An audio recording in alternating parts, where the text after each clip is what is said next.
It's time to get your checking account to zero with free checking from PenFed. That's zero ATM fees, zero balance requirements, and zero time spent waiting for your paycheck to direct deposit because you can receive it up to 2 days early. Open your account with just $25 and see how big zero can be. Apply online today at PenFed.org/free checking. Early direct deposit eligibility may vary between pay periods and timing of payer's funding. To receive any advertised product, you must become a member of PenFed, insured by NCUA. PenFed's got great rates for everyone. 'Tis the season for chicken fingers at Raising Cane's. Warm up with cooked-to-order chicken fingers, crispy crinkle-cut fries, Texas toast, and the real source of holiday magic, cane sauce. Happy holidays from Raising Cane's Chicken Fingers. One love. World News Today, brought to you by Continental Radio and Television Corporation, makers of Admiral Radio, America's smart set. By shortwave broadcast, direct from important world capitals, as well as the leading news centers of our own country, CBS correspondents are waiting to bring you a complete report from the world's political and battlefronts. But first, here's John Daly with a summary of headline news as received in New York. The news from the battlefronts is good. The newest United Nations offensives, the Red Army's Middle Don attacks in Russia, and the British move into Jap-held Burma are making good progress. And in North Africa, the Allied pincers are slowly closing around the Germans and Italians as Hitler frantically tries to hold on to prepare the defenses against an Allied invasion of South Europe. In Russia, in the Middle Don offensive, the Red Army is sweeping westward at a speed comparable to the Nazi advance eastward last July. They have taken Katamarovka, only 55 miles north of Milovovo, and now threaten the entire railway line from Voronezh to Milovovo. Milovovo is a junction point of the Moscow-Rostov Railroad. It has already been cut. In Russian hands, it can and probably will be the base of a Russian offensive south to retake Rostov and smash or trap the entire German force in the great Stalingrad salient. Once again, the Russians report that they have taken thousands of German prisoners, this time well over 10,000. That fact alone is extremely significant. It's unlikely that the Russians want to take any German prisoners and will not if any semblance of resistance is offered. The thousands of Nazis that are falling into Russian hands confirm earlier Russian reports that German troops are surrendering wholesale and that the morale of the Nazi army in Russia has deteriorated. About a year ago today, Hitler, with a great deal of fanfare, took over supreme command of the German armies. The best Christmas gift the United Nations could receive is the assurance that he will not relinquish that command.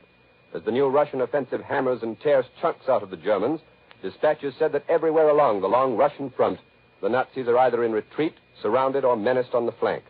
That perhaps is a bit on the optimistic side, but the Russians are holding on to what they've gained in the offensives at Stalingrad and west of Moscow. And although the Nazis have been reinforced and have launched vicious counterattacks, they have not been able to relieve the desperation of their position. Russia has regained 65,000 square miles of Soviet soil so far in the winter offensives. If the new Middle Don offensive maintains its momentum, it will probably force a general Nazi withdrawal that will finally lift the siege of Stalingrad. On the other side of the world, the Japanese Axis partner is still refusing to give battle. A communique from New Delhi said that the British forces moving into Burma continued their invasion without making contact with the Japs. In the air, Allied fighters covering and working with the ground troops are shooting up the Jap-held Akyab area, and Allied bombers are raiding the main Jap airport at Toungoo. In a night raid on the Jap airport at Toungoo, Jap fighters intercepted, but all Allied bombs were dropped in the target area, and all Allied planes returned to base. The Japanese withdrawal without fighting is something of a mystery. It's not like them, and they themselves have been the authority for some reports received in the past few weeks that the British were going to launch an offensive to retake Burma.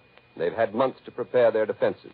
But whatever the reason, British General Wavell is obviously looking for a fight, and the Chinese have announced that their army is ready to join in the invasion. In North Africa, the Eastern Allied pincer arm in Libya is moving steadily forward. The Western arm in Tunisia is still preparing for the land offensive.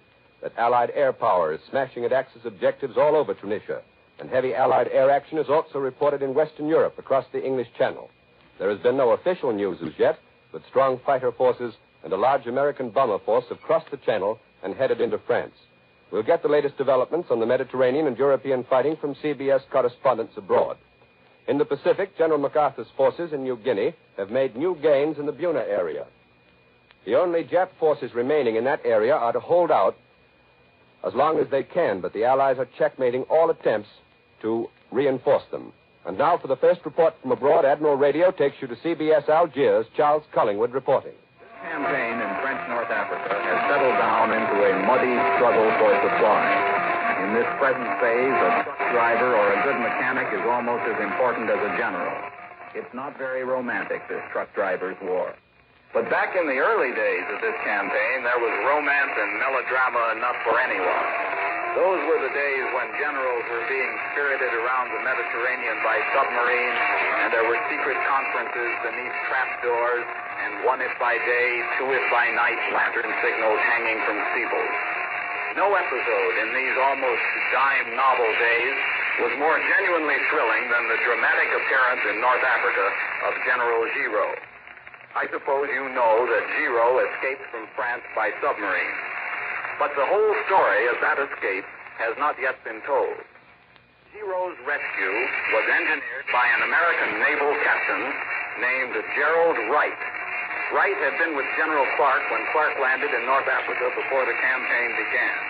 And he used the same submarine to get Giraud out. It was a British submarine commanded by Lieutenant Jewell. This submarine left port late in October.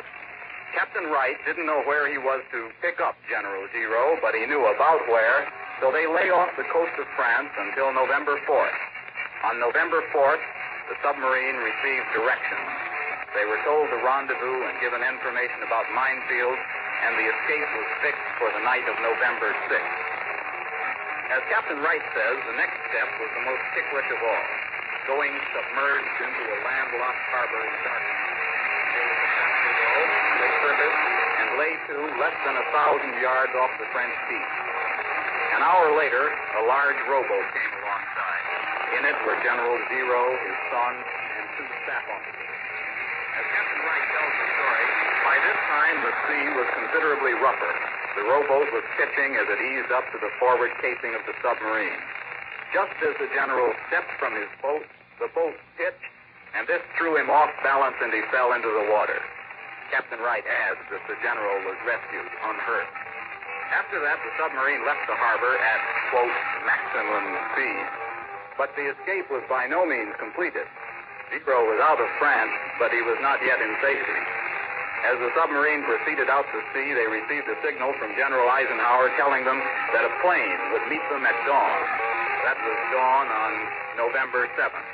The plane didn't find them until 11:30 in the morning. The sea was choppy and it was hard to transfer the passengers and their baggage. Just to make matters worse, an unidentified plane hove into sight and circled the area for 20 minutes. But finally, General Giraud and his party were in the seaplane and the seaplane in the air, and thus, quote Captain Wright again, on the afternoon of November 7th, some hours before the operation for the liberation of North Africa was launched, we delivered Giraud to Eisenhower. This is Charles Collingwood returning you to New York. Despite the foreign background noise which followed the pattern of Axis jamming of Allied broadcasts, we hope that Charles Collingwood's report from Algiers was understandable. And now for our next report from overseas, Admiral Radio takes you to CBS London. Bob Trout reporting. London, news the United States Army bombers were out over the continent today, for people on the southeast coast could see them flying out across the channel, so low that their American markings were plain and clear. They were gone a long time, some 3.5 hours, so the air-wise people of the southeast coast knew this time they'd gone far inland. A few moments ago, United States Army Air Force headquarters in London gave out the news. A large force of flying fortresses and liberators flew this afternoon to Romilly-sur-Seine, 80 miles southeast of Paris, and 180 miles from the French coast. It's the location of a large airfield. It's too early to have the results of the day's activity, but the early announcement tells us that nearly 300 aircraft of Royal Air Force's Fighter Command cooperated with the large force of American bombers. The fighters' role was to support the bombers, providing some cover for part of the way in toward the target and out again, while others carried out sweeps. It was the first time in 8 days that the weather has permitted large-scale air operations over northern France. A great part of daylight Allied air activity from bases in Britain is directed against the enemy's transport system on the continent. Today in London, the parliamentary secretary to the Ministry of Economic Warfare said that German-controlled railroads have to carry a greater burden than any railroad system has ever done before. a good deal of the strain has been thrown on the enemy railroads by Allied attacks on Germany's sea routes in the North Sea, in the Baltic, and in the Mediterranean. Late this afternoon, the Germans announced that Laval, Schanow, Göring, and Ribbentrop had been holding one of those conferences at Hitler's headquarters. Political and military discussion was the way the Germans put it. Furthermore, the Germans say, the meeting was imbued with the determination of the Axis powers to make an all-out effort to win final victory. This is defensive talk from the people who started out to conquer the world in an offensive without intermission. And it's also something more. It's the kind of talk engaged in by people who have taken a severe blow and know it. Today's German announcement has in London a somewhat familiar ring. It sounds not unlike some of those statements from London back in the days when the British were taking it hard. The British were tough enough to come through all right, and there's no doubt the Germans will make a very powerful effort to emulate the British example. For our next report, we go now to CBS Cairo and the report of Winston Burdett. This is Chester Morrison in Cairo. One trouble with being on the winning side of this war is that the Germans run too fast. And if a reporter stuck in Cairo wants to get to the front, he has to fly. The British didn't have a plane available when I wanted to go, but the Americans had dozens. So I was told by the handsome American major who runs that part of the show. Mind you, I don't think this was deliberate, but when I missed the plane he had arranged, through no fault of his, and came trailing back to the hotel in the evening, dirty and disappointed, it was probably only coincidence that the major was sitting in the lobby having a pink tea with my girl. So I got away the next morning. And for 3 days I waited at Gambut, a way station in the desert, for another plane to Abu Dhabi. And when that plane took off, it was loaded with 50-gallon drums of gasoline, lashed to the sides of the cabin with rope. I was the only passenger. And when the dashing young American pilot came into Abu Dhabi, he landed downwind and bounced across the rough field like a kangaroo and poked the plane's nose into the mud and nearly turned a somersault. The lashings on the gasoline drums broke, and strong men groaned as they lifted the drums off me. I groaned, too.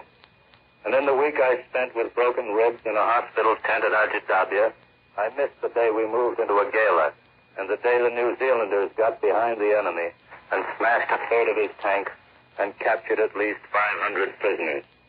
But lying in that tent, surrounded by men who had been blown up by mines, I discovered that no matter how badly a man's body may be hurt, his spirit can remain undamaged.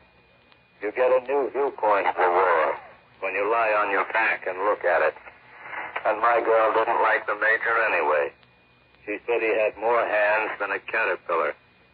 This is Chester Morrison, returning you to CBS New York and John Daly. Before bringing you more news from CBS correspondents, here's Warren Sweeney with a word from Admiral Radio. Could this scene take place in your household? Hey, Mom. Oh, Mom, you know about that radio that went dead this morning? Pop said he'd fix it tonight. Well, he did. Our radio's in a worse mess than the alarm clock was when I went to work on it. A year ago, we might have thought such a scene was comic. Today, it brought us on tragedy.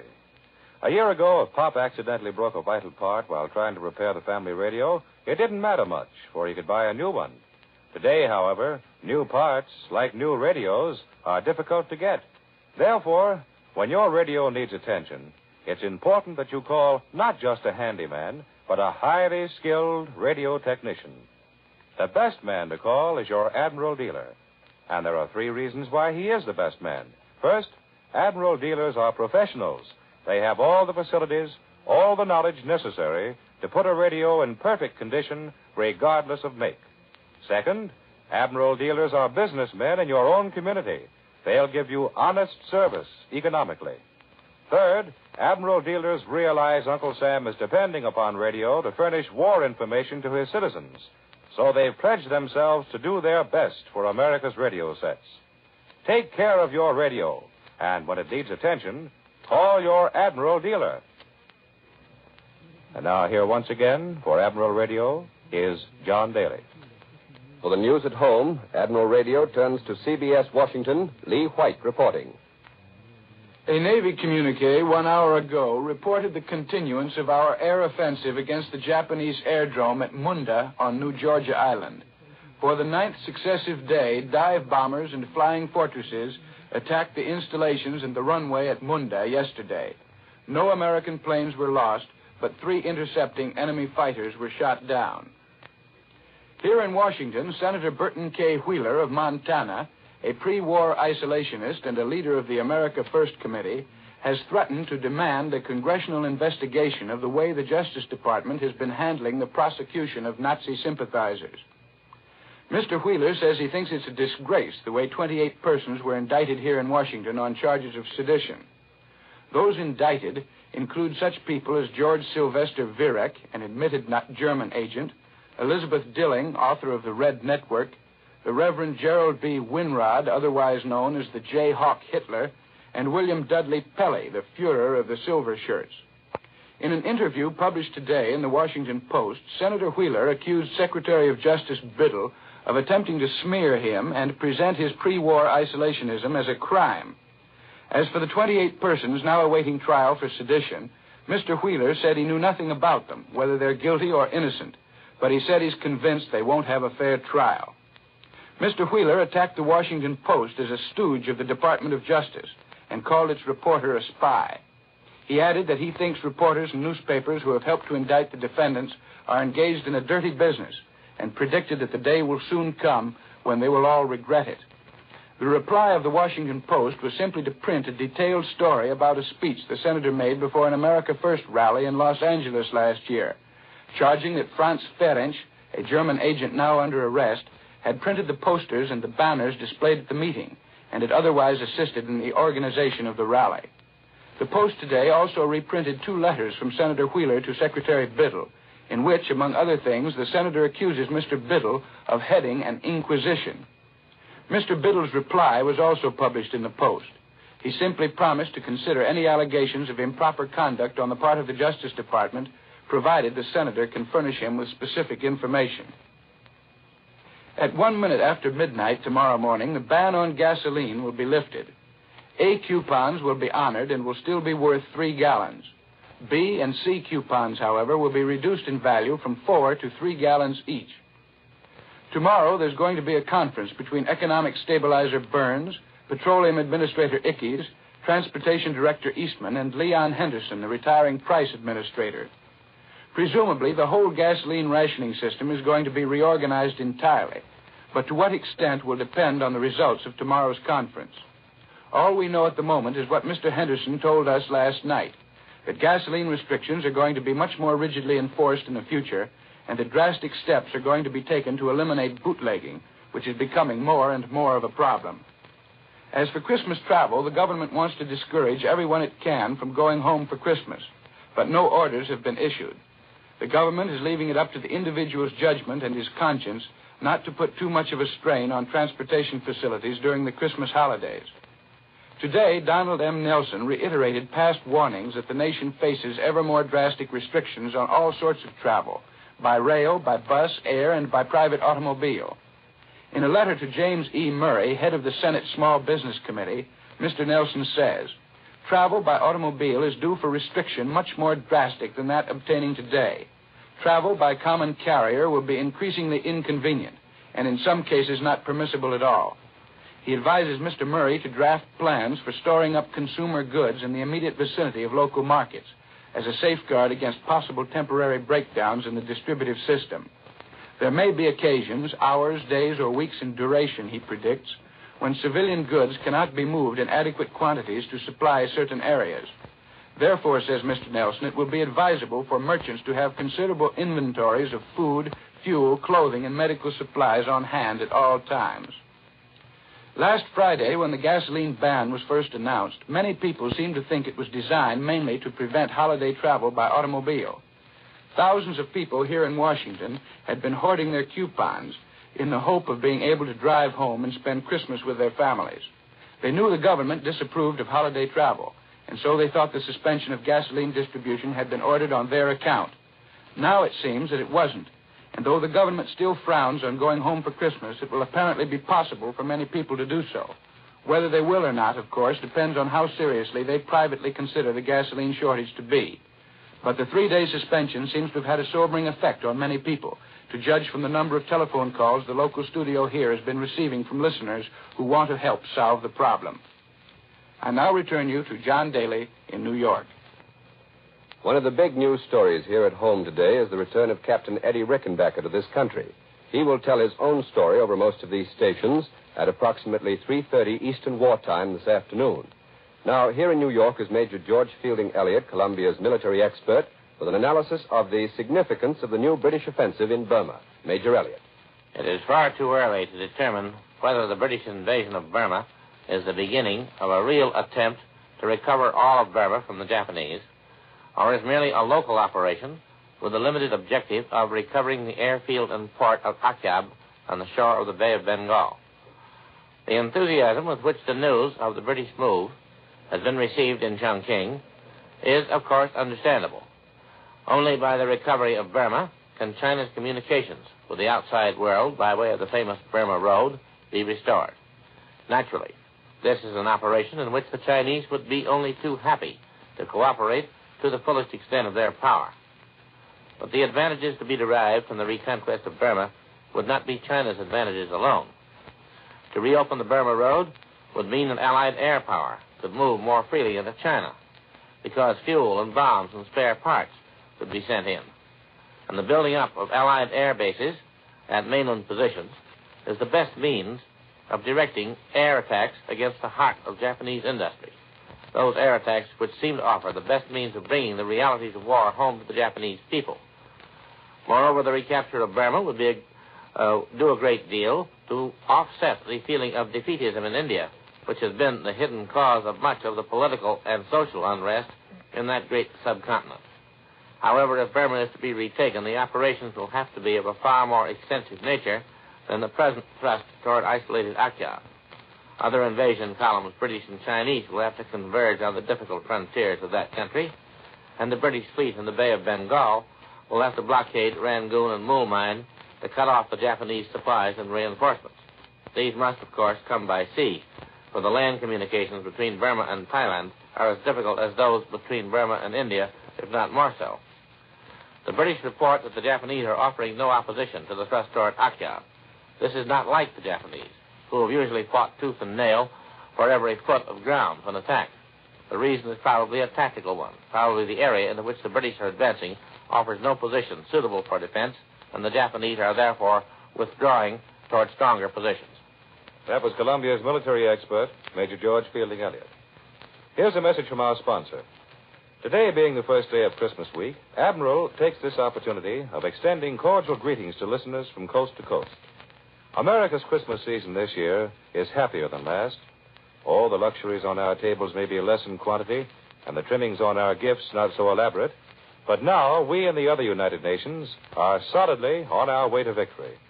There is happiness in knowing each of us is playing a part in bringing about this victory to free mankind from bondage. Working and fighting together for one cause forms a tie which binds every American to every other American. Admiral workers feel the spirit of brotherhood deeply. They are united in producing the best possible radio equipment for America's armed forces, as much of it as is humanly possible. Admiral workers are united in looking forward to the Christmas when they will again be turning out the radio sets America wants in its homes, Admiral radios, for when victory is won, Admiral will resume its place as the world's largest manufacturer of radio phonograph combinations with automatic record changers. Uncle Sam has provided V-mail service for your boy who is stationed overseas. For V-mail service, write your letter on V-mail stationery, obtainable at any store where stationery is sold. Use regular airmail stamps and put it in the mailbox. The Army and the post office will do the rest. Photograph your letter on microfilm, fly it overseas, rephotograph, and hand it to your boy exactly as you wrote it. This is an extra service from Uncle Sam. World News Today is brought to you each Sunday at this hour by Continental Radio and Television Corporation, makers of Admiral Radio, America's smart set. Be sure to listen again next Sunday when Admiral brings you World News Today by shortwave direct from the leading news centers of the world. This is Warren Sweeney saying good afternoon and Merry Christmas from Admiral Radio. This is the Columbia Broadcasting System. The WBBM Theater, Wrigley Building, Chicago.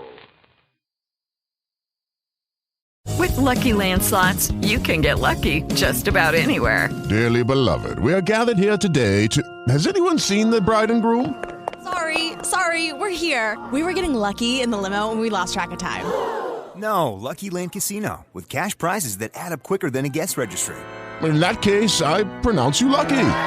Play for free at LuckyLandSlots.com. Daily bonuses are waiting. No purchase necessary. Void where prohibited by law. 18+. Terms and conditions apply. See website for details. Hello, it is Ryan, and I was on a flight the other day playing one of my favorite social spin slot games on ChumbaCasino.com. I looked over at the person sitting next to me, and you know what they were doing? They were also playing Chumba Casino. Coincidence? I think not. Everybody's loving having fun with it. Chumba Casino is home to hundreds of casino-style games that you can play for free anytime, anywhere, even at 30,000 feet. So sign up now at ChumbaCasino.com to claim your free welcome bonus. That's ChumbaCasino.com and live the Chumba life. No purchase necessary. VGW. Void where prohibited by law. See terms and conditions. 18+.